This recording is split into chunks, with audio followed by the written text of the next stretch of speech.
Hello and welcome to this O&DR Modurol video. This is video M005 in our series of mini videos, and this is the mini rear spoiler upgrade video.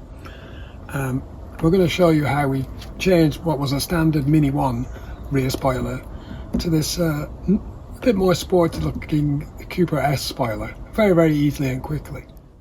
The Mini 1 R56 comes with a very small rear spoiler as standard. In fact, it's almost no spoiler at all.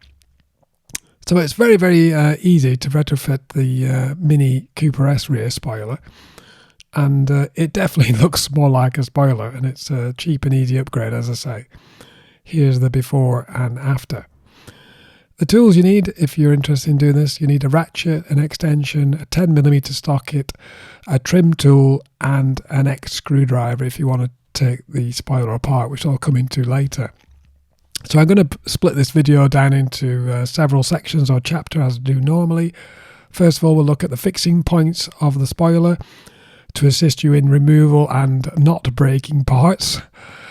Secondly, the removal and refitting of the spoiler itself, and finally taking the new rear spoiler apart, because the Cooper S is a two-piece spoiler, which I did to ease with cleaning the new one up.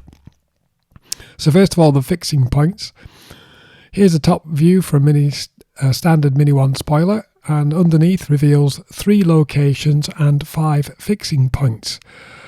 I've highlighted the fixing points with the yellow circles. There's 5 there, and the 3 location points.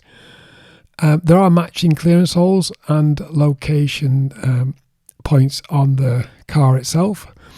You can see there again, the yellow and blue circles. Actually, looking in detail on the spoiler, the locations are sort of little pegs, plastic pegs on the spoiler, and the fixing points are sort of screws or bolts on the spoiler, and there are actually nuts retaining that through the tailgate on the car. Now, all the spoilers on the car obviously use exactly the same location and fixing points. This is the Cooper S spoiler. As you can see here, it's got the 5 fixing points and the 3 location points in exactly the same place. Here's a close-up of their fixings. Again, you can see the bolt on the spoiler and the the location pins. Removal and refitting then. First of all, you need to open the hatchback to access the fixings underneath. You'll see there, with the hatch open, there are 5 grommets, rubber grommets, and behind these you'll see nuts. You need to remove these rubber grommets. To do that, use a plastic trim tool. Avoid scratching the paint. Then you can see the nut and the bolt through the hole. Then you take your 10mm socket and extension. You might need a ratchet just to undo them, but once the nuts are started, they come apart very easily. But you need to watch out for the washer. It's a nut and washer assembly, and if you're not careful like me, the nut and washer assembly is just slightly smaller than the access hole. So as you're withdrawing the socket after it's undone, the nut and washer catches and falls inside the panel. Now, you can fish them out. I used a plastic straw fairly easily, but you have to be careful not to lose them. As I say, fairly easy, but please don't lose them in the car, otherwise you'll find lots of rattles as you go along. Then you need to remove all 5 of those retaining nuts. Even with the nuts removed, the spoilers will still be attached, retained by those 3 location points we spoke about earlier. In order to release them, I recommend that you push the bolts or the studs back to disengage the location pins rather than trying to pull at the spoiler itself. Once the 3 location points are free, the spoiler should just be able to be lifted directly off the vehicle, revealing the 5 location points and the 3 location points and 5 fixing points. So basically simply lift it off. Once removed, you can see the clearance holes and the plastic clip locations, As you can see, there's a lot of dirt underneath there, so I'll give that a quick clean while you're at it. Now, to fit the new spoiler, just push on to engage the location pins, and then refit the nuts to secure your new spoiler.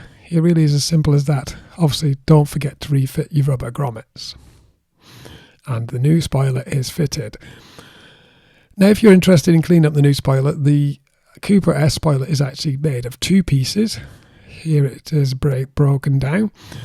As I say, it's quite difficult to clean without taking it apart, but taking it apart does actually break bits of clips and what have you, but I'll run through that in a moment. I say it's helpful to separate them, particularly the skin surface here. You can get, once it's apart, you can give it a good clay bar and polish, where this isn't quite as accessible when it's all put together. Now, in order to take the 2 pieces apart, you need to take out, there's 2 fixing screws highlighted within the yellow circle. I've actually removed the screw already there, so take your X screwdriver and remove those screws, 1 at each end. Then there is actually a retaining clip actually at the very end of the, well, at each end of the spoiler. Now, in order to disengage these, you need to slide the spoiler down, the 2 pieces of spoiler apart from each other, and slide that down, and it should be able to be pulled out. Once it's pushed down, the 2 pieces should start to separate, but they'll still be retained by the middle portion. The middle portion, the centre of the spoiler, has actually 3 plastic location clipping points circled in yellow there. Unfortunately with mine, I had to push them all inboard, but they all broke. Maybe the age and the degrading of the plastic, but they're also quite weak.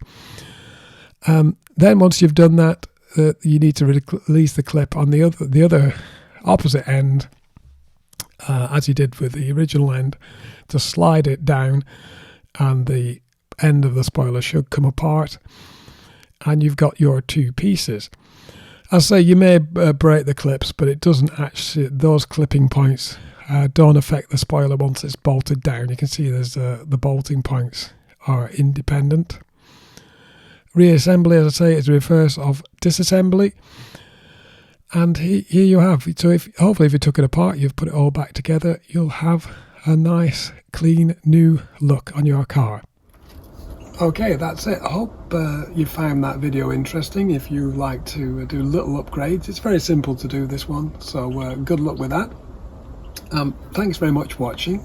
Please like, comment, share and subscribe for more Mini and Modurol videos.